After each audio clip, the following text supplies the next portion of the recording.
Hey guys, welcome back to the channel. Indian geography की इस series में you are most welcome. आज की इस वीडियो लेक्चर में हमें बात करनी है ईस्टर्न घाट्स की, हमें बात करनी है वेस्टर्न घाट्स की, साथ पे ही हमको कोस्टल प्लेन्स होते हैं जो इनके बीच में, उनके बारे में हम बात कर लेंगे। तो बेसिकली एक रफ फिगर हम यहाँ पे ड्रॉ करते हैं। तो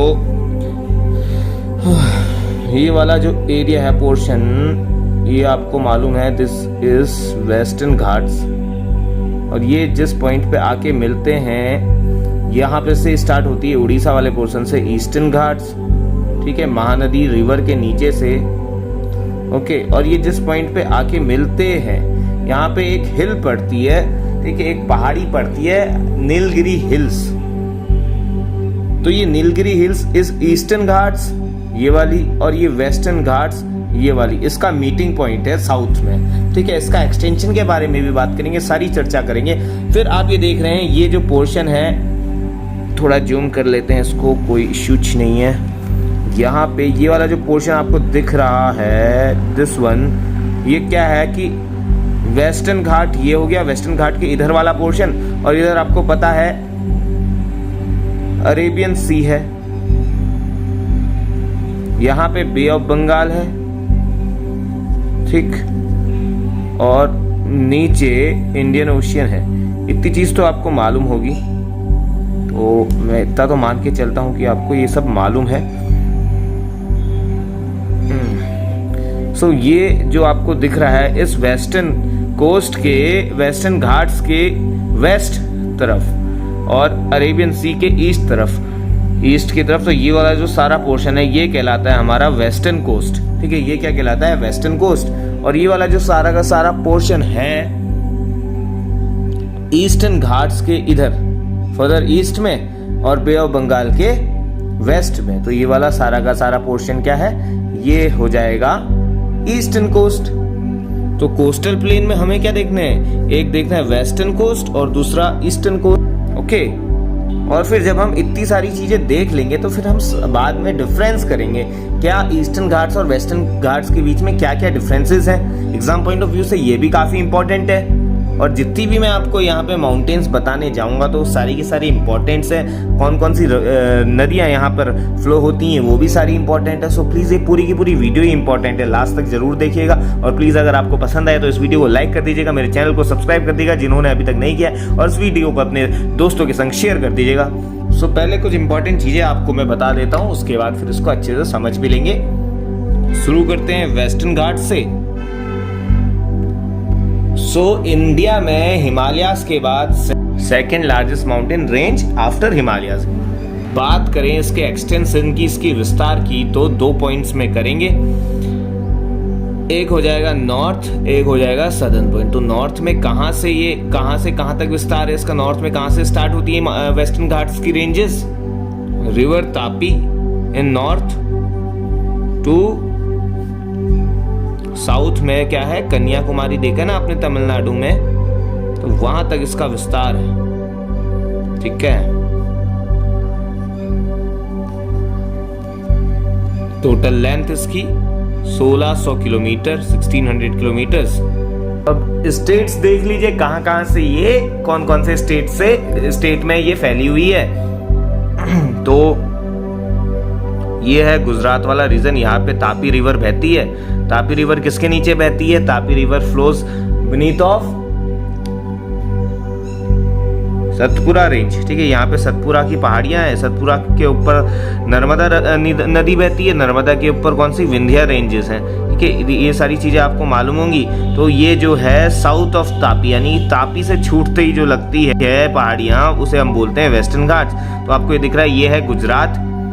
फिर और नीचे हम देखेंगे ये है महाराष्ट्र, और नीचे जाएंगे ये आपको दिखेगा कर्नाटका, और यहाँ पे यहाँ पे जो है ये ऐसे करके जाती है, ये है गोवा।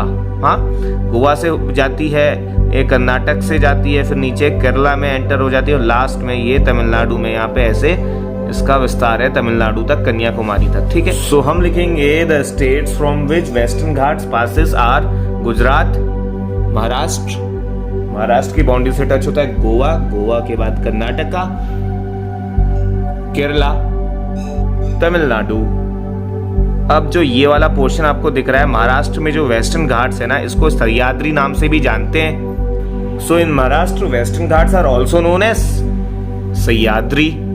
अब ये वाला जो पोर्शन है महाराष्ट्र के अंदर वेस्टर्न घाट्स का, ये 3 पोर्शन में बटा है, नॉर्थ, मिड और ये साउथ। ठीक, तो हम इसको बोल देंगे, क्योंकि इसे सह्याद्री बोला जाता है महाराष्ट्र में, तो जो पोर्शन नॉर्थन पोजीशन में है इसको हम बोलेंगे नॉर्थन सह्याद्री, जो बीच में है इसे बोलेंगे मिडन सह्याद्री। ठीक, और जो साउथ में है इसको हम बोलेंगे सदर्न सह्याद्री। सो सह्याद्री के 3 पोर्शन है, नॉर्दर्न, मिड सह्याद्री और सदर्न सह्याद्री। सह्याद्री वेस्टर्न घाट्स का ही नाम है, महाराष्ट्र में सर सह्याद्री बुलाया जाता है। तो चलो आपको इस पूरे के पूरे वेस्टर्न घाट्स की सबसे हाईएस्ट पीक के बारे में बताता हूं। वो है अनाईमुदी, लोकेशन दिखाता हूं। तो ये वाला जो केरला वाला आपको पोर्शन दिख रहा है, केरला और ये जो तमिलनाडु से इसका, ठीक है, तो यहाँ पर है अन्नामलाई हिल्स। ठीक, अन्नामलाई हिल्स है। इस अन्नामलाई हिल्स की सबसे ऊंची जो चोटी है उसे बोलते हैं हम अनाईमुदी, और इसकी हाइट है 2695 मीटर। तो इस चीज से आप क्या लगा सकते हैं कि जो इस पूरे वेस्टर्न घाट्स की सबसे हाईएस्ट पीक है, ये सब साउथ वाले पोर्शन में है ना, अन्नामलाई रेंज पे। तो कहने का मतलब ये है, जब हम नॉर्थ से साउथ की तरफ जाते हैं वेस्टर्न घाट्स में, तो इसकी हाइट बढ़ती जाती है। So height increases from north to south. तो ये जो लेंथ है 2695 मीटर, ये तो इसकी हाईएस्ट पीक हो गई। लेकिन इसके एक एवरेज एलिवेशन भी तो होगा ना कहीं पे, क्योंकि देखिए क्या होती है, माउंटेन्स कहीं पे बड़ी होती है, कहीं पे छोटी होती है, कहीं पे और बड़ी हो जाती है, कहीं पे छोटी होती है, और कहीं पे सबसे हाईएस्ट होती है। तो ये जो सबसे हाईएस्ट है, यहाँ पर हमने अनाईमुदी ले लिया, और बाकी एक एवरेज एलिवेशन मान के चलते हैं कि इसकी जो एवरेज हाइट है वो कितनी होएगी। तो कहीं पे जो है सबसे मिनिमम ये 900 मीटर रहती है, और उसके बाद एवरेज जो है करीबन आपको 1600 मीटर भी दिखता है। तो हम जो ले लेंगे एक एवरेज, इसका एलिवेशन ले लेंगे, इसका एवरेज हम क्या लेंगे 1200 मीटर। तो उसका एवरेज एलिवेशन कितना हो गया 1200 मीटर। ओके, अब इस वेस्टर्न घाट्स यानी कि पश्चिमी घाट में कुछ जो इंपॉर्टेंट हिल्स हैं उसको हम देख लेते हैं। महाबलेश्वर, कालसूबाई, हरिश्चंद्र। ठीक, तो ये जो है वेस्टर्न घाट्स की इंपॉर्टेंट पीक्स हैं। सो अब बात करते हैं इनकी जो विड्थ है ना, चौड़ाई। ठीक, तो ये अगर नॉर्थ में देखोगे तो नॉर्थ में इसकी विड्थ यानी कि चौड़ाई कम है, साउथ में कंपैरेटिवली इसकी विड्थ चौड़ाई ज़्यादा है। तो नॉर्थ में वेस्टर्न घाट्स की जो चौड़ाई हो जाएगी 50 किलोमीटर एवरेज मान लीजिए, और साउथ में ये बढ़ के कितनी हो जाती है 65 से 80 किलोमीटर। ठीक है, अगर आप एक एवरेज मानेंगे तो करीबन 72 किलोमीटर मान लीजिए। ठीक, अब देखिए इसका जो ये वेस्टर्न जो स्लोप है ना, जो नीचे झुका हुआ है वेस्टर्न कोस्ट की तरफ, ये काफ़ी ज़्यादा जो है स्टीप स्लोप है, यानी कि काफ़ी तीव्र है, काफ़ी ढलान जो एकदम खतरनाक है। ठीक, वहीं पे जो ईस्टर्न साइड पे है इस वेस्टर्न घाट की ईस्टर्न तरफ जो इसकी जो ढलान है वो काफ़ी जेंटल है, ज़्यादा खतरनाक नहीं है, और बहुत जेंटली जो है ये डेक्कन के पठार पे मिलती है। सो जो बहुत खतरनाक टाइप की ढलान होती है ना, उसको हम बोलते हैं स्टीप भी बोल लेते हैं, और कहीं कहीं पे हम स्कार्पनेनी भी बोल लेते हैं। और जैसे मैंने आपको बोला कि जो इसके इधर पूर्वी तरफ जो ढलान है इसकी काफ़ी जेंटल है, ज़्यादा खतरनाक नहीं है, तो ये एक सीढ़ी नुमा स्ट्रक्चर बनाती है यहाँ पे। ठीक है, यानी कि जो लैडर्स होती है ना, लैडर्स की तरह की एक स्ट्रक्चर बनाती है, और इस स्ट्रक्चर को हम बोलते हैं ट्रेपन, TREPPEN। और जो बहुत खतरनाक ढाल होता है एकदम तीखा, उसे हम बोलते हैं स्कार्पनेनी। ठीक है, स्कार्पेनी। तो ये सारी चीज़ें इंपॉर्टेंट है, एक बार आप देख लीजिएगा, लिख लीजिएगा। So western slope is like an escarpment, where is eastern slope of Western Ghat. अभी हम पूरी वेस्टर्न घाट के बारे में बात कर रहे हैं। ठीक है, ये ईस्टर्न और वेस्टर्न से ये मत समझ लीजिएगा कि मैं अलग अलग बता रहा हूँ, ये वेस्टर्न घाट है और ये ईस्टर्न घाट है, नहीं। ये वेस्टर्न घाटी का जो वेस्ट स्लोप है, जो मैंने आपको बताया था, इधर वेस्टर्न वाला पोर्शन वेस्टर्न ढाल वो हो गया, और ईस्टर्न ढाल ये वाली पोर्शन हो गई, ठीक है, इधर को। तो ये वेस्टर्न घाट के बारे में ही बात कर रहे हैं। So western slope is like an escarpment का मतलब है बहुत तीव्र ढाल, और whereas eastern slope of Western Ghats forms trappean structure. Okay, इस वेस्टर्न घाट में जो मैंने आपको महाबलेश्वर पीक बताई थी इंपॉर्टेंट वाली, तो यहां से it is the home to a river, और वो रिवर है, यहां पे हम लिखते हैं उन रिवर्स का नाम, Godavari, river Bhima, river Godavari and river Krishna. ठीक है, ये जो है आपको पता है काफी इंपॉर्टेंट रिवर्स हैं साउथ की। ओके, तो इतनी सारी चीजें आपको आई थिंक समझ में आ गई होंगी, और अगर आ गई है तो मेरी इस वीडियो को आप लाइक कर दीजिए, और अगर आपने अभी तक इस चैनल को सब्सक्राइब नहीं किया तो प्लीज जाके सब्सक्राइब कर दीजिएगा, और साथ में अपने फ्रेंड्स के संग इसको शेयर कर दीजिएगा, और बेल आइकन जरूर दबा लीजिएगा, क्योंकि बहुत सारी ऐसी इंफॉर्मेशनल और एजुकेशनल वीडियो आपको मिलने वाली है। ये जो मैंने आपको कॉन्सेप्ट बताया था स्कार्पनेनी वाला और ये ट्रैपन स्ट्रक्चर वाला, ठीक है, तो ये समझ लीजिए जैसे ये एक वेस्टर्न घाट में बना रहा हूँ, ड्रॉ कर रहा हूँ, तो ये बीच में जो है इसका स्ट्रक्चर वेस्ट साइड में तो आपको पता है काफी तीव्र है, और जो है ईस्ट में क्या हो जाएगा, ऐसे ऐसे ऐसे करके ये जो है ऐसे सीढ़ी नुमा स्ट्रक्चर बनाएगी। ठीक है, इस चीज को आप समझे, ये इंपॉर्टेंट पॉइंट आप अपने नोट्स में लिख सकते हैं, और आप साथ में ये भी लिख लीजिए कि to the north of Western Ghats Gir hills are situated in Saurashtra region of Gujarat which are famous for Asiatic lions. ठीक है, एशियाटिक लायंस कहाँ पाए जाते हैं, गिर नेशनल पार्क जो कि गुजरात में है। ये तो मैंने आपको बता ही दिया, डिवीजन ऑफ वेस्टर्न घाट्स, पहला northern Western Ghats, central Western Ghats, और जो नीचे साउथ में उसे बोलेंगे सदर्न वेस्टर्न घाट्स। तो ये डायग्राम देख लीजिए आप एक बार। ठीक है, ये जो पोर्शन है वेस्टर्न घाट्स है, मान लीजिए यहाँ पे ये तो नॉर्दर्न वेस्टर्न घाट्स हो गया, बीच वाला सेंट्रल वेस्टर्न घाट्स, और जो साउथ वाला हो गया साउदर्न वेस्टर्न घाट्स। अब इसका जो एक्सटेंशन है ये एक्सटेंड करता है, हर एक को देखेंगे। ठीक है, पहले नॉर्दर्न वेस्टर्न घाट्स को देखेंगे, सेंट्रल वेस्टर्न घाट्स को, और फिर सदर्न वेस्टर्न घाट्स को। तो चलते हैं, सबसे पहले नॉर्दर्न वेस्टर्न घाट्स की बात करते हैं। तो जैसे मैंने आपको बताया कि तापी वैली से इस वेस्टर्न घाट्स की शुरुआत होती है, तो नॉर्दर्न वेस्टर्न घाट्स का जो एक्सटेंशन हो जाएगा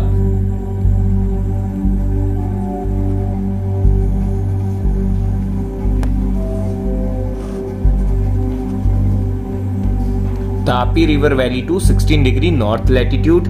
मैं ये भी आशा करके चलता हूँ आपको लैटिट्यूड लॉन्गिट्यूड तो मालूम ही होगा, नहीं मालूम है तो इस सीरीज की सबसे पहली वीडियो देख लीजिए, general information about Indian geography, तो उसमें सब कुछ आपको बारीकी से पता चल जाएगा। तो देखिए बेसिकली जो साउथ में ये पॉइंट है, सदर्न पॉइंट कन्याकुमारी बोलते हैं। ठीक, तो इस सदर्न पॉइंट का जो लैटिट्यूड है बेसिकली ये है 8 डिग्री 4 नॉर्थ, यानी कि इसे हम सदर्न टिप ऑफ इंडिया भी बोलते हैं अगर पूरे लैंड मास की बात करें। वैसे हमारा अंडमान एंड निकोबार आइलैंड भी हमारी टेरिटरी में ही इंक्लूड होता है, तो अंडमान एंड निकोबार आइलैंड का ये वाला जो पोर्शन आपको यहाँ पे दिख रहा है ये है 6 डिग्री 4 नॉर्थ पे। ठीक है, ये एक्सटेंशन है इसका। तो कहने का मतलब ये है, यहाँ पे ऊपर जो आएगा आप धीरे धीरे देखोगे, यहाँ पे ये सदर्न वेस्टर्न घाट्स है, फिर आपको जो है सेंट्रल वेस्टर्न घाट्स दिखेगा, और वैसे ही फिर ऊपर नॉर्दर्न वेस्टर्न घाट्स दिखेगा। सो ये 8 डिग्री से शुरू हो जाता है, ऊपर जाके बढ़ता जाएगा 9 डिग्री 10 डिग्री 11 12 13 ऐसे करके 16 डिग्री आएगा कहीं ना कहीं पे, यानी कि वो 16 डिग्री कहाँ पे आएगा, वो आएगा इस वाली लोकेशन पे। सेंट्रल वेस्टर्न घाट्स का एक्सटेंशन हो जाएगा यहाँ 16 डिग्री नॉर्थ से लेके कहाँ तक आएगा, यहाँ पे जो मैंने आपको बताया था नीलगिरी हिल्स, नीलगिरी की पहाड़ियां तक आएगा। ठीक, अब इन तीनों ही सरफेसेस में आपको नॉर्थ, सेंट्रल और सदर्न में आपको डिफरेंट टॉपोग्राफी दिखेगी। जैसे जो नॉर्दर्न वाला पोर्शन है ये बेसाल्टिक रॉक से बना हुआ है, ये सेंट्रल पोर्शन ग्रेनाइट और इग्नियस रॉक से बना हुआ है, और साथ में इसी वाले एरिया पे भी डेंस फॉरेस्ट पाए जाते हैं। It is covered with dense forest, ये मिड वाला पोर्शन। तो ये जो कर्नाटका वाला रीजन है, यहाँ पे कुछ इस मिड वाले पोर्शन की इंपॉर्टेंट रेंजेस पड़ती है, जैसे मुल्लनगिरी वगैरह है ना, पुष्पागिरी। ठीक, तो ये सारी चीजें। और इसी सेंट्रल वाले पोर्शन में बहुत सारी नदियां जो है वाटरफॉल्स बनाती है, जैसे जोग, और आपने महात्मा वाटरफॉल का नाम तो सुना ही होगा, महात्मा गांधी वाटरफॉल। तो ये जो सेंट्रल वेस्टर्न घाट्स है 16 डिग्री नॉर्थ टू, इसका एक्सटेंशन है नीलगिरीज, ठीक है, नीलगिरी का लोकेशन मैंने आपको दिखाई दी अच्छे से। अब जो सदर्न वेस्टर्न घाट है, यहीं पर पूरे के पूरे वेस्टर्न घाट्स की सबसे जो हाईएस्ट पीक है अनाईमुदी, तो वो यहीं पर लोकेटेड है। इसी सदर्न वेस्टर्न घाट्स में आपको न्यूमरियस रोड्स दिखेंगे, रेलवे ट्रैक्स दिखेंगे, जो कि जोड़ते हैं केरला के कोस्टल प्लेन्स को और तमिलनाडु के नॉर्मल प्लेन्स को। इसी वाले पोर्शन में आपको पलक्कड़ गैप या पालघाट गैप दिखेगा, जहां से जो मॉनसून है एंटर कर जाता है, ठीक है, और जिसके कारण जो मैसूर वाला रीजन है वहां पर रेन हो जाती है। ऊटी वाले रीजन पे भी रेन इसी के मॉनसून के थ्रू होती है। यहाँ से जो आता है मॉनसून एंटर करता है पालघाट गैप से। और आपको मैंने बता दिया कि जो हाईएस्ट पीक है अन्नामलाई में, अन्नामुदी, तो वो यहीं पर लोकेटेड है, जिसकी हाइट है 2695 मीटर। और साथ पे इसके सदर्न पोर्शन में कार्डमम हिल्स भी सिचुएटेड है, जिसे इलामलाई हिल्स भी बोला जाता है। इस हिल में कार्डमम यानी कि इलायची बहुत ज्यादा मात्रा में पाई जाती है। फेमस हिल स्टेशन है जो साउथ का कोनाई कनाल, यहीं पर पाया जाता है, यानी कि सदर्न वेस्टर्न घाट्स में। और सदर्न वेस्टर्न घाट्स में ही पालनी हिल्स भी आ जाती है, जो कि तमिलनाडु में लोकेटेड है पूरी की पूरी तरीके से।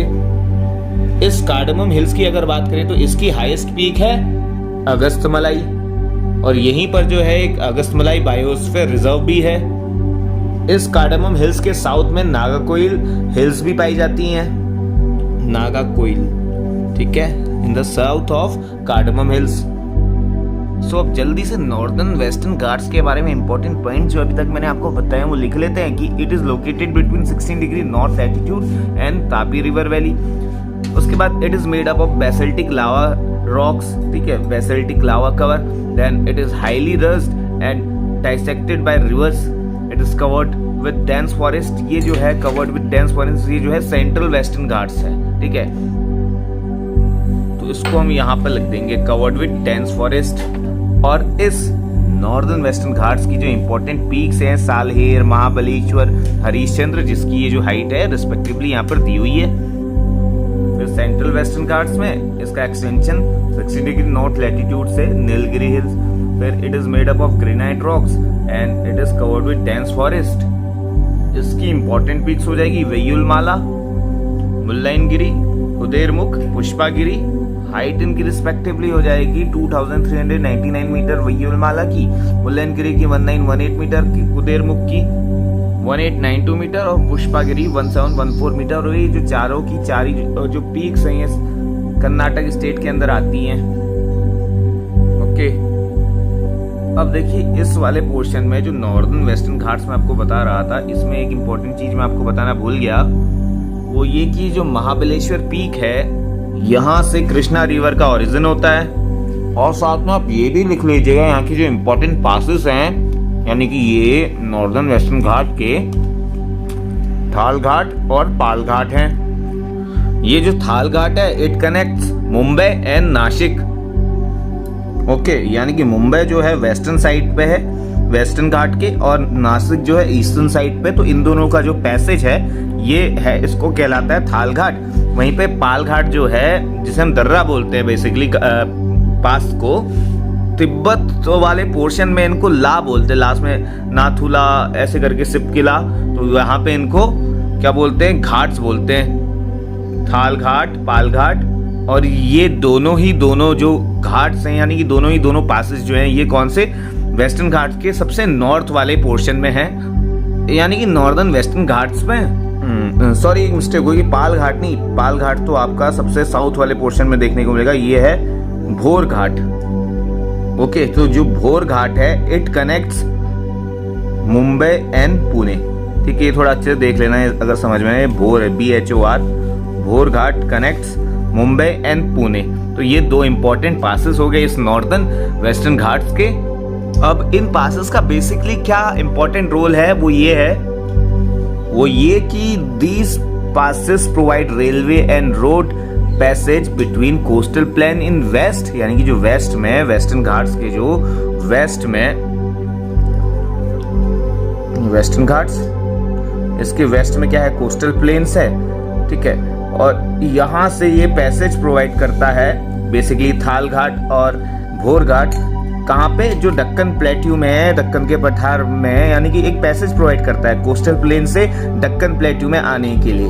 ठीक, रेलवेज अगर कोई रेल रूट जाती है तो यहीं से जाती है, कोई अगर रोडवेज अगर जाती है, कार बसेस वगैरह तो यहीं से जाते हैं। ठीक है, अब ऐसा तो है नहीं कि पहाड़ियों से ऊपर चढ़ के चले जाएंगे, तो ये जो है कुछ यहाँ पे पहाड़ियों का कटाव है जहाँ से आपको एक पैसेज मिलता है यहाँ से इधर जाने का,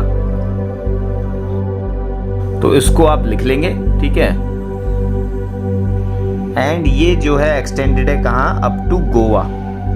ठीक है, ये इंपॉर्टेंट पॉइंट, यानी कि महाराष्ट्र के नीचे आप जो गोवा एक छोटा सा ऐसे करके ये क्लोज बाउंड्री देखते हैं, तो यहाँ तक ये एक्सटेंड है नॉर्थन पोर्शन। उस समय मैं आपको समझ में नहीं आ रहा होगा, जो मैं 16 डिग्री नॉर्थ लैटिट्यूड बोल रहा था वो गोवा ही है।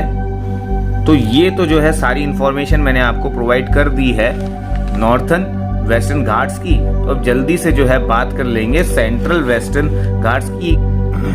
तो ये जो है इसका फैलाव एक्सटेंशन मैंने आपको बताया था 16 डिग्री नॉर्थ, यानी कि गोवा से लेकर नीचे जो नीलगिरी हिल्स है, ठीक है, वहां पे, और it is made up of granite rocks and it is covered with dense forest, यानी कि सबसे जो घने जंगल है वो सेंट्रल पोर्शन में ही है वेस्टर्न घाट्स के। और फिर इसमें जो है कुछ इंपॉर्टेंट जो पीक्स है यहाँ की, वैयुलमाला, मुलायनगिरी, केदारमुख, पुष्पागिरी, ये सारी चीजें, और ये 4 के 4 जो पीक्स हैं, माउंटेन्स है, कर्नाटक के टेरिटरी में फॉल करते हैं। ओके, और मैं क्या भूल रहा हूँ इसमें, नॉर्दर्न वेस्टर्न घाट्स। हाँ, इस नॉर्दर्न वेस्टर्न घाट्स का जो हाईएस्ट पीक है, जो सबसे हाईएस्ट चोटी है, जैसे मैंने आपको ये बताया, तो इनसे भी ज्यादा एक हाईएस्ट पॉइंट है, उसको बोलते हैं कालसूबाई। अब ये लिखूं कहाँ पे, कहीं पे भी लिख देता हूँ गाइस, समझ लेना, यहाँ पे मैं इसको मेंशन कर रहा हूँ, कालसूबाई। ठीक है, ये जो है सबसे हाईएस्ट पॉइंट है इस पूरे नॉर्दर्न वेस्टर्न घाट्स का, जो कि महाराष्ट्र में लोकेटेड है। और इसकी हाइट की अगर मैं बात करूं तो इन सबसे तो ज्यादा ही है, और ये है 1646 मीटर्स। ठीक है, तो ये थोड़ा सा घिचपिच हो रही है, देख लेना है, 1646 मीटर्स है। ओके, दिख तो रहा ही नहीं, लेकिन I am not satisfied. 1646 metres, I hope कि अब दिख रहा होगा। उसको काट देते हैं। Kalsubai is the highest peak of this northern Western Ghats. Central Western Ghats में इतनी सारी चीजें आपने जानी, ये सारे के जो सारे पॉइंट्स हैं ये कर्नाटक में पाए जाते हैं, कर्नाटक की पहाड़ियां हैं बेसिकली। और एक चीज भी आप देखना ना, यहाँ से भी आप कंपेयर कर सकते हो कि ये 1646 मीटर जो है ये नॉर्दर्न वेस्टर्न घाट की सबसे हाईएस्ट पीक है, और सेंट्रल वेस्टर्न घाट्स की अभी तक आपको सबसे हाईएस्ट पीक वल्लूमाला दिखी है 2399 मीटर्स। अब ये जो सेंट्रल वाला पोर्शन है वेस्टर्न घाट का, यहाँ पे जितनी भी नदियां हैं ना, ये बहुत ज्यादा नंबर में वाटरफॉल फॉर्म करती है। जैसे कि कुछ वाटरफॉल, यानी कि जो हिंदी में बोलते हैं जल प्रभात, यानी कि झरने जो होते हैं ना, जो ऊपर से नीचे पहाड़ी से नीचे गिरते हैं। तो बहुत सारे ऐसे, जैसे कि एक एग्जांपल मैं आपको बताऊं, नाइग्रा फॉल देखा है ना आपने, तो वही नाइग्रा फॉल, मतलब फॉल होता है, अब कैसे एक्सप्लेन करूं, तो जैसे ये जैसे माउंटेन है और माउंटेन के बीच से कोई नदी बह रही है, और माउंटेन में ऐसा कोई सर्टेन पॉइंट ऐसा आ जाता है बहते बहते, यहाँ से जो प्लेन है इसमें हाइट बहुत ज़्यादा रहती है, तो यहाँ से ही नीचे गिरने लगता है, और फिर नीचे गिरता है और यहाँ से फिर ये बहने लगता है ऐसे करके, तो इसे बोलते हैं वाटरफॉल। अब जैसे कुछ वाटरफॉल के नाम हैं, जोग वाटरफॉल, गैलसोपा वाटरफॉल, इसी को बोलते हैं महात्मा गांधी फॉल। ये दिखने में तो आपको छोटा लग रहा होगा, लेकिन ये इंडिया का सबसे बड़ा वाटरफॉल है, और ये वाटरफॉल जिस नदी पर है उस नदी का नाम है सारावती रिवर। ये रही सारावती रिवर जो कर्नाटक में बहती है। अब आप मानो या ना मानो, इंडियन ज्योग्राफी तो यही कहती है। अब देखिए ये जो मैंने लिखा हुआ है यहाँ पे, मलनाड, मलनाड बेसिकली हाईलैंड को कहते हैं, यानी उच्च भूमि को, जो कर्नाटक पर है, कर्नाटक की जो उच्च भूमि है उसे हाईलैंड कहते हैं। और मैदान जो यहाँ का प्लेन सरफेस है वो वाला पोर्शन हो गया। एक दिखा देता हूँ आपको, ये ऊंचाई वाली जो भूमि है, land mass, it is called Malnad in Karnataka region. अब एक और इम्पोर्टेंट पॉइंट अगर मैं सेंट्रल वेस्टर्न घाट्स के बारे में बताऊं, तो जो रिवर कावेरी है, ठीक, इसका जो ओरिजिन पॉइंट है ब्रह्मगिरी रेंज में, ताल कावेरी करके एक जगह है, जैसे कि आप देख रहे हैं, it it is a short type of lake. Okay, यहाँ से इसका ओरिजिन होता है, किसका? कावेरी रिवर का। ये काफी पायस प्लेस है ताल कावेरी। जैसे अमृतसर में गोल्डन टेम्पल आपने देखा है, that is the pious place and pilgrimage for Sikh community.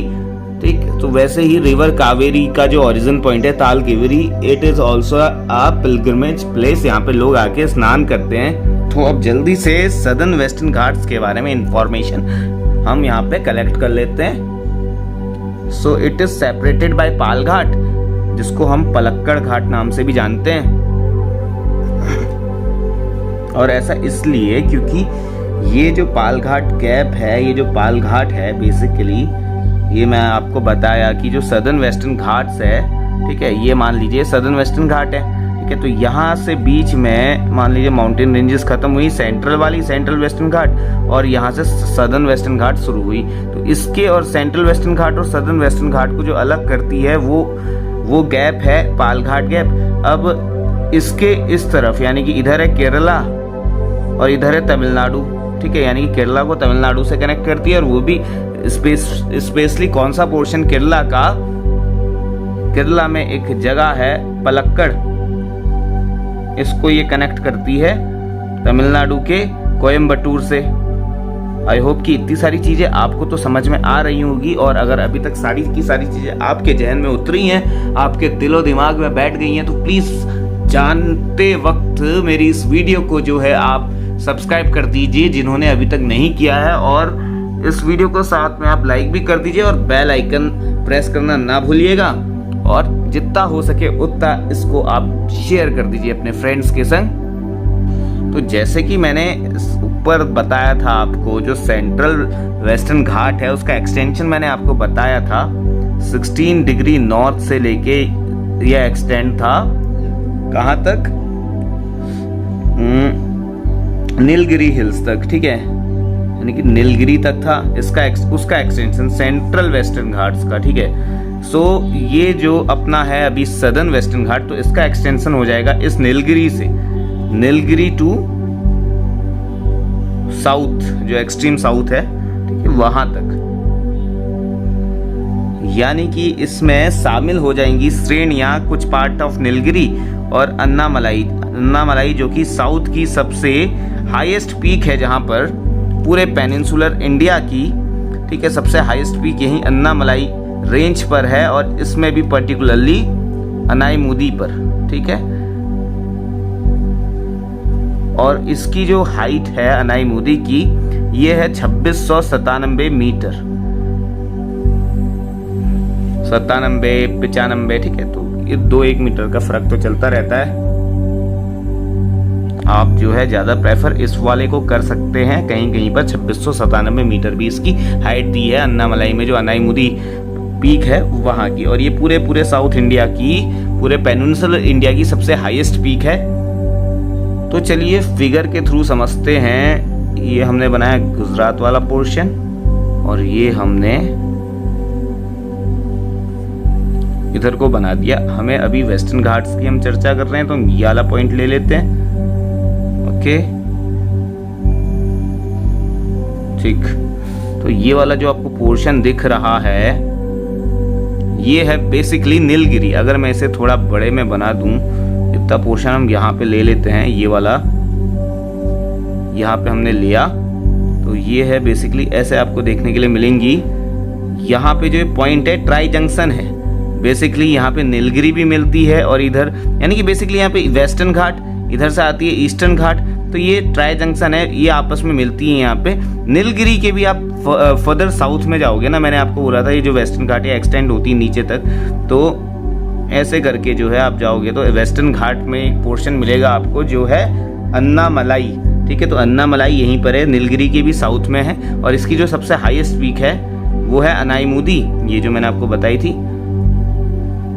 तो ये नीलगिरी और अन्नामलाई के बीच में गैप है, जिसे हम बोलते हैं पाल घाट, ठीक है। अब ये पाल घाट क्यों इंपॉर्टेंट हो जाता है, आप देखिए पाल घाट, या जिसको हम पलक्कड़ गैप भी बोल लें तो कोई दिक्कत नहीं है। तो ये वाला जो पोर्शन है ये बेसिकली गैप हो गया, जिसे हम पाल घाट बोलते हैं। अभी इतना इंपॉर्टेंट इसलिए है क्योंकि यहां से पेनिट्रेट होता है इंडियन पेनिनसुला में साउथ वेस्ट मॉनसून, यानी कि दखल देता है यहाँ पे कौन, साउथ वेस्ट मॉनसून, ठीक है, पेनिट्रेट होता है यहाँ से इसी गैप के थ्रू। और आपको मालूम है इधर पे मैसूर रीजन है, हैदराबाद, आंध्र प्रदेश, तेलंगाना वाला पोर्शन, तो ये मॉनसून यहाँ तक जाता है और एज अ रिजल्ट मैसूर वाला जो क्षेत्र है यहाँ पे बहुत ज्यादा रेनफॉल कर देता है। और तमिलनाडु में जो एक प्लेस है Ooty, very famous hill station, इसका मैंने आपको नाम बताया था, अगर आपको याद हो, मैंने बोला था उदगमंडलम किसे बोलते हैं, ऊटी को बोलते हैं, ठीक है। सो ये सारी चीज आपने जानी, आपने देखा, ये पाल घाट है, पाल घाट सेपरेट करता है नीलगिरी को, और नीचे है अन्नामलाई, ठीक है। अन्नामलाई के भी आप फर्दर साउथ में देखोगे तो यहाँ पे है कार्डमम हिल्स, यानी कि ये इसी साउथ वेस्टर्न घाट का पोर्शन है कार्डमम हिल्स।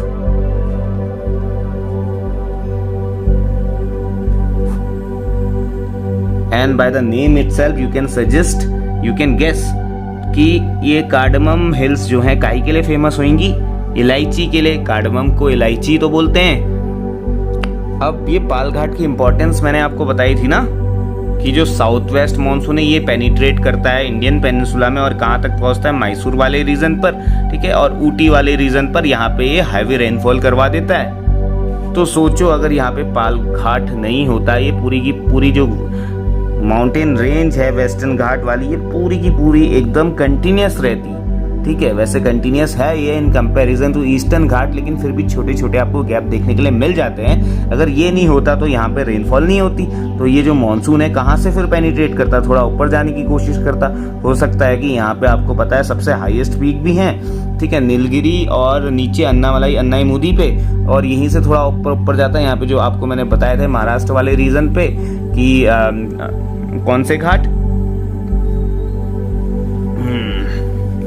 गर्मी, भोर घाट, और क्या बोला था, थाल घाट, ठीक है। तो ये यहाँ से फिर पेनिट्रेट करता, और हो सकता है महाराष्ट्र वाले रीजन के थ्रू ये जो है फर्दर मध्य प्रदेश में भी बारिश कर दे, है ना, तो ऐसा होता। लेकिन अभी जो है पेनिट्रेशन कहाँ से हो रहा है, इधर से नीचे पाल घाट के थ्रू। आप लिख सकते हैं पाल घाट इज अ रिफ्ट वैली, और it also act as passage between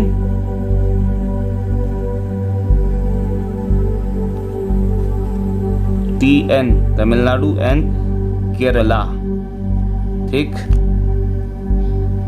तो ये जब दो राज्यों को आपस में जोड़ता है तो किसके थ्रू जोड़ेगा, एक तो रेलवेज के थ्रू जोड़ देगा, और दूसरा रोड्स बाय रोड, ठीक है, कार बसेस वगैरह आप यहाँ से इनसे ट्रेवल करते हैं, तो इसी के थ्रू आप पाल घाट होते हुए जाते हैं। कभी नोटिस करना अगर अभी कब जाएंगे तो, ठीक। So this Palghat gap is used by number of roads and railway lines to connect the plains of Tamil Nadu and coastal plain of Kerala. और इसी गैप के थ्रू जो साउथ वेस्ट मॉनसून है ये पेनिट्रेट करता है, और एक बादल टाइप का एक क्लाउड फॉर्मेशन होता है। दिस इज बादल, ओके। ये बादल जो है full of moisture, moist cloud है ये, ठीक है। अब नमी वाला जो है बादल है, नमनमा बादल, और ये जैसे ही यहाँ से क्रॉस करता है पाल घाट से इधर को, तो कुछ दूरी चलने के बाद ये बरस जाता है, और इसीलिए you will see heavy rainfall in region of Mysore as well as Ooty, okay. तो आई होप कि इतनी सारी इंफॉर्मेशन इनफ है, मोर देन इनफ है, आई थिंक सो। और ये तो मैंने आपको बता ही दिया है कि जो हाईएस्ट पीक है पूरे साउथ इंडिया की वो अन्नाईमुदी है, ठीक है, वो इसी क्या बोलते हैं साउथ वेस्टर्न घाट्स पर है, ठीक है, सदर्न वेस्टर्न घाट्स पर। तो नीलगिरी हिल्स आपने अभी तक जान लिया है कि कहाँ पर है, क्या है। फिर मैंने आपको बताया था नीलगिरी हिल्स के बाद अन्नामलाई, अन्नामलाई के बाद मैंने बोला था कार्डमम, ठीक है। ये जो 3 बेसिकली ये हिल्स हैं वेस्टर्न घाट्स की, ये वेस्टर्न घाट की जो ये रेंजेस है तीनों की तीनों काफ़ी इम्पोर्टेंट हैं। तो नीलगिरी जो है बेसिकली ये 3 राज्यों में इसका विस्तार है, कर्नाटका, केरला और Tamil Nadu. It is meeting point of eastern Ghats and western Ghats. यहाँ की जो हाईएस्ट पीक है उसको बोलते हैं डोडा बेटा, ठीक है, डोडा बेटा। इसकी जो हाइट अगर मैं बात करूं तो अनाईमुदी जो मैंने आपको बताई थी सबसे हाईएस्ट पीक है, उससे थोड़ी सी कम है और इसकी हाइट रेंज करती है आई थिंक सो 2695 तो उसकी है, इसकी 2637 मीटर एक्यूरेट है, ठीक है। एंड दिस मेक्स दिस डोडा बेटा the second highest peak of south India.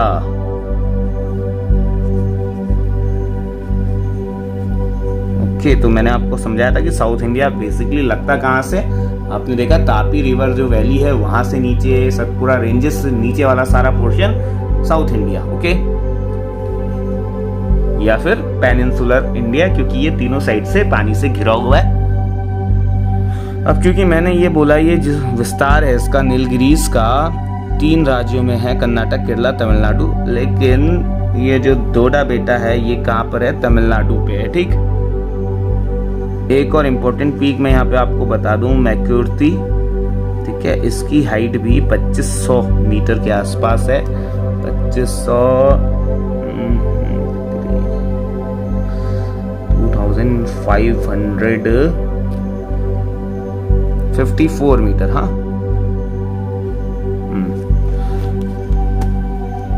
और ये तो आपको अभी तक पता चल ही गया होगा कि उट्टक मंडक या फिर ऊटी, उट्टक मंडक बोलते हैं इसे, और आप उद्गमंडलम भी बोल सकते हैं, दोनों एक ही नाम है। और ये नाम है ऊटी का the very famous tourist station, hill station of south. So आप लिख लेंगे कि ऊटी या उद्गमंडलम, सो ये it is situated in Nilgiri range, okay. Highest peak यहाँ की डोडा बेटा, जिसकी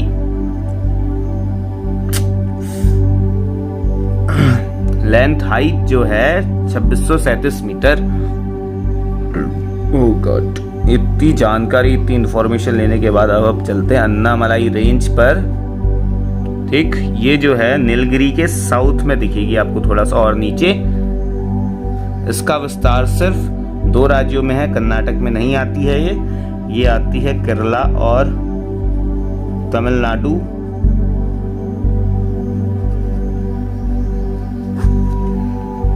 पहला एक्सटेंशन, दूसरा आप जो देखोगे location south to Nilgiri hills.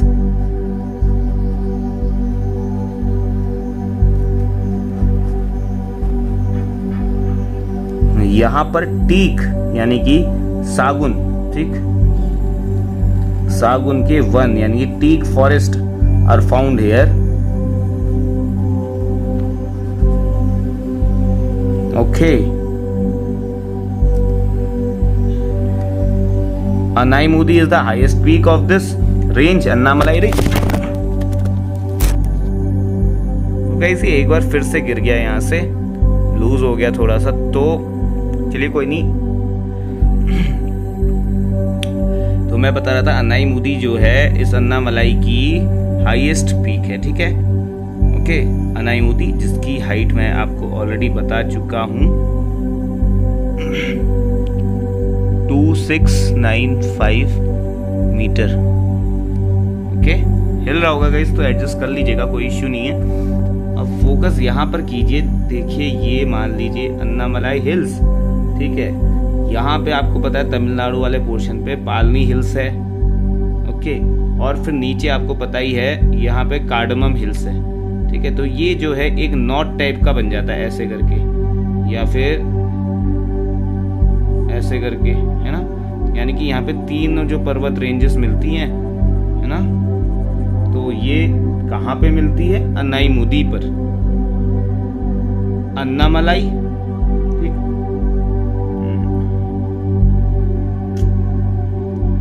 हाँ, जो अनाईमुदी है, जो हाईएस्ट पीक है ना, ये Anaimudi is highest peak which is like a knot. और ये नॉट गांठ किस किस की है? एक तो अन्नामलाई हिल्स की नॉर्थ पे, ठीक है। साउथ में अगर आप देखोगे तो कार्डमम हिल्स, और इधर देखोगे नॉर्थ ईस्ट में तो you will see Palani hills, ठीक। So this is a knot of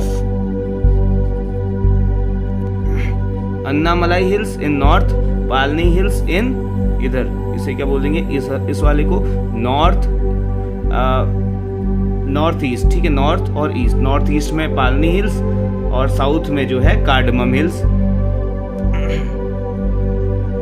तो ये नॉट का कॉन्सेप्ट आप समझे। तो मैंने बोला था कि अन्नामलाई की जो हाईएस्ट पीक है अनाईमुदी, तो ऐसे करके है ये, ठीक है। इसके आप नॉर्थ में जो है अन्नामलाई रेंज शुरू हो जाती है, सॉरी यहाँ पे ऐसे करके है अन्नामलाई शुरू हो जाती है।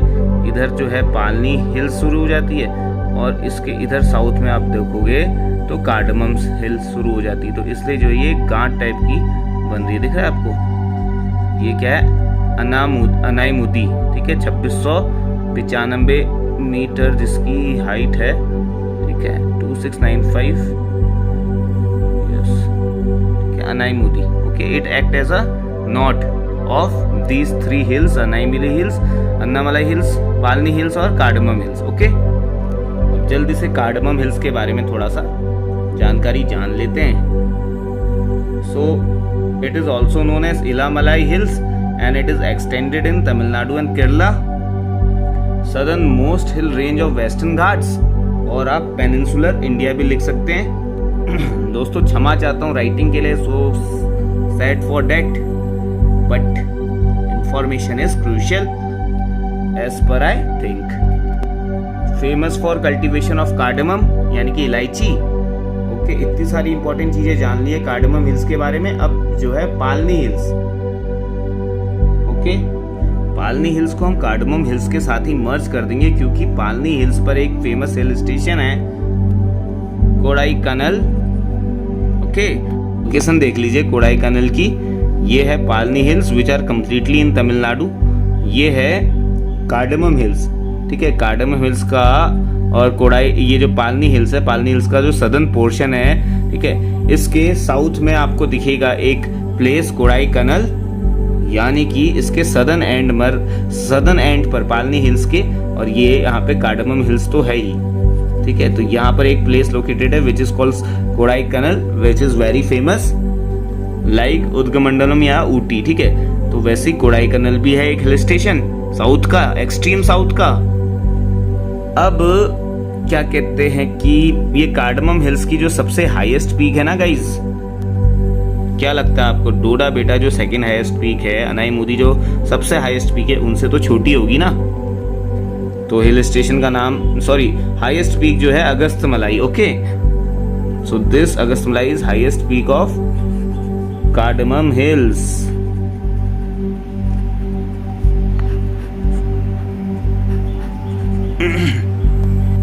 सो ये Kodaikanal situated in southern end of Palani hills, ठीक है। ये मैंने लोकेशन आपको दिखा दी थी। तो ये जो अगस्तमलाई है ना गाइस, तो यहाँ पर एक बायोस्फीयर रिजर्व भी है।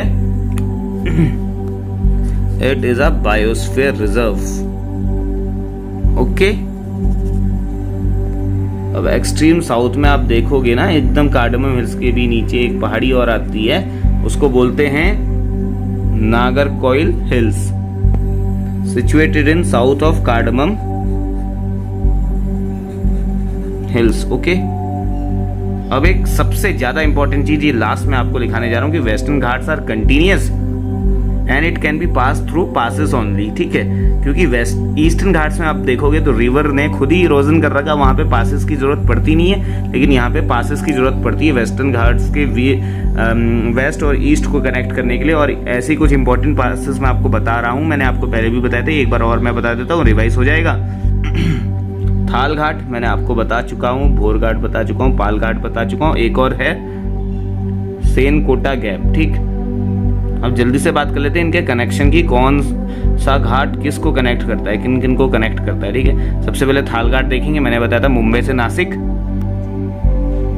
नागपुर भी अगर आपको कनेक्ट होना है तो यहीं से, ठीक है। इसी थाल घाट से एक हाईवे जाती है, नेशनल हाईवे NH3।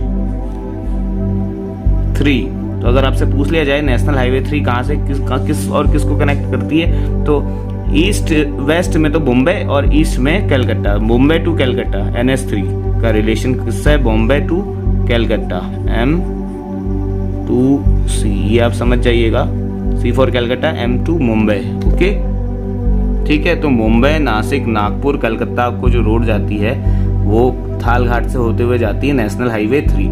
जो भोर घाट है तो ये कनेक्ट करता है मुंबई टू पुणे, और पुणे के बाद थोड़ा सा आगे आप जाओगे, कर्नाटक में एंटर हो जाओगे, बेलगांव, ठीक है, कर्नाटक में है, ओके। और फिर ये रूट सीधा जाती है चेन्नई, और ये जो है पुणे, बेलगांव, कर्नाटक, ठीक है, बेलगांव कर्नाटक में ही हो गया, चेन्नई। तो ये कौन सी नेशनल हाईवे है, इसे बोलते हैं NH4।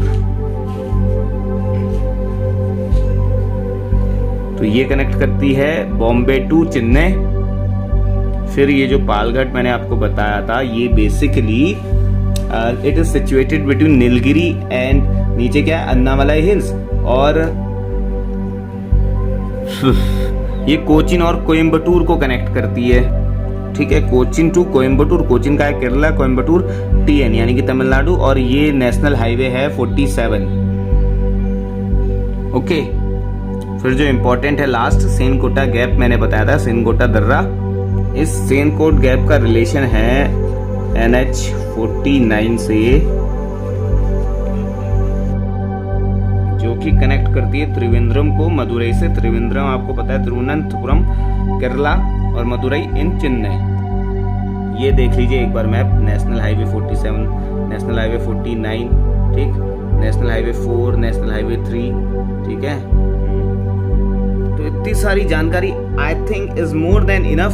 सो ये वेस्टर्न घाट्स आपने अच्छे से पढ़ लिया है, हर एक चीज बारीकी से मैंने आपको बता दी है, ठीक है। अगर आपको पसंद आएगी तो प्लीज इसको लाइक कर देना इस वीडियो को, और अगर आपने अभी तक मेरे चैनल को सब्सक्राइब नहीं किया तो प्लीज अभी जाके सब्सक्राइब कर दीजिए, और प्लीज ज्यादा से ज्यादा शेयर कर दीजिए अपने फ्रेंड्स के संग, ठीक है। और बस यही कह रहूंगा, बस यही कहना चाहता हूँ। और एक जाते जाते बहुत अच्छी सी बात मैं आपको बता देता हूँ, आपके जो दिल और दिमाग में रहनी चाहिए, इस वेस्टर्न घाट्स को एक श्रेणी में रखा गया है, और ये इंपॉर्टेंट हो जाती है from the global level. So Western Ghats is kept in category of having richest क्या, biodiversity in the world, okay. और यूनेस्को ने इस वेस्टर्न घाट्स को 2012 में दर्जा दिया है वर्ल्ड हेरिटेज साइट का, 2012 में, ओके। और किसने दिया है, यूनेस्को ने, okay. So UNESCO gave this Western Ghat a category of world heritage site in 2012, ठीक है। ये वाली चीज जो है आपको याद होनी चाहिए। तो मैं आशा करता हूँ कि मेरे द्वारा दी गई जानकारी से आप संतुष्ट होंगे, और अगर हैं तो प्लीज़ अभी इस वीडियो को लाइक कर दीजिए, साथ में इस चैनल को सब्सक्राइब कर दीजिए अगर आपने अभी तक नहीं किया तो, और अपने दोस्तों के संग इसे शेयर कर दीजिए ज़्यादा अमाउंट पे। और मिलते हैं नेक्स्ट वीडियो पे। नेक्स्ट वीडियो में हम बात करने वाले कोस्टल प्लेन्स ऑफ इंडिया, जो कि वेस्टर्न घाट्स के एकदम समुद्र की तरफ इधर को देखने के लिए मिलेगा, और ईस्टर्न घाट्स के इधर को देखने के लिए मिलेगा। उसे बोलते हैं ईस्टर्न कोस्ट, जो कि बे ऑफ बंगाल से चिपका हुआ है, और वेस्टर्न कोस्ट हम बोलते हैं जो अरेबियन सी से वाला पोर्शन चिपका हुआ है। उसके बारे में देखेंगे क्या इंपॉर्टेंस है वहाँ की, और साथ में हम जो है ईस्टर्न घाट्स को भी कवर कर लेंगे गाइस। मिलते हैं नेक्स्ट वीडियो में, तब तक के लिए bye bye and thank you so much for watching this video.